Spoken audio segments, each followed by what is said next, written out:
Hello everyone welcome back to my video it's me Nimlam Tamang है। अनि तपाईँहरू सबैजनालाई फेरि पनि मेरो भिडियोमा स्वागत छ। र आज भने चाहिँ म जाँदै थिएँ माथि रङ्गुल गुम्बा है।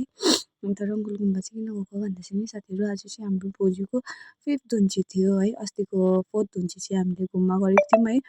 अनि घुमको पनि मैले भिडियो बनाएको थिएँ तर अपलोड गर्न सकिनँ है, मेरो फोनको प्याटर्न बिर्सेर है। अनि यो चाहिँ अब हाम्रो गुम्बाको सानोबटै के भन्छ यसलाई माने हो है। यो चाहिँ वरिपरि घुम्नुपर्छ। अनि यहाँबाट हेर्न सक्नुहुन्छ हाम्रो रङ्गुलको बस्ती एरिया है। अनि यताबाट चाहिँ पुरा जङ्गलै जङ्गल देखिन्छ हो, यो यता साइड चाहिँ जङ्गलै छ। अनि त्यहाँदेखि चाहिँ म आएको थिएँ यहाँनिर खोर्लो घुमाउनु। अनि पहिला चाहिँ अर्को ठुलो खोर्लो थियो है साथीहरू, अनि अहिले चाहिँ यस्तो सानो खोर्लो राखिदिनु भएको रहेछ नि त है। अनि म नआएको पनि धेरै भएको थियो यतानिर हो। अनि सानो खोर्लो थियो अनि त्यो घुमाउँदै घुमाउँदै गयो।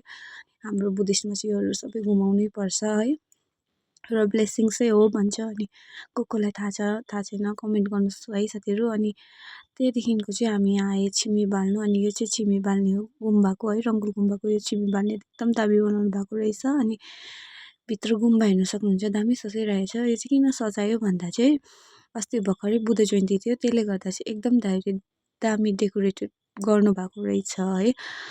अन्त चाहिँ मैले त्यही भिडियो निकाल्दै थिएँ। अनि चाहिँ यहाँ पर अलिकति कुशोलाले मलाई हेर्नु हुँदै थियो हो।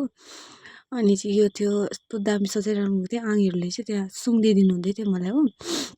अन्त चाहिँ यहाँनिर चाहिँ हाम्रो सानो चाहिँ बोजूको उयो बनाइदिनु भएको छ है। यो चाहिँ यहीँ राखिदिनु भएको गुम्बामै, किन भन्दा चाहिँ हाम्रो मोमोको चाहिँ बेसी माने गरेर एकदम हड्डीहरू चाहिँ सानो सानो उयो जस्तै मालाहरू जस्तै भएको छ है साथीहरू।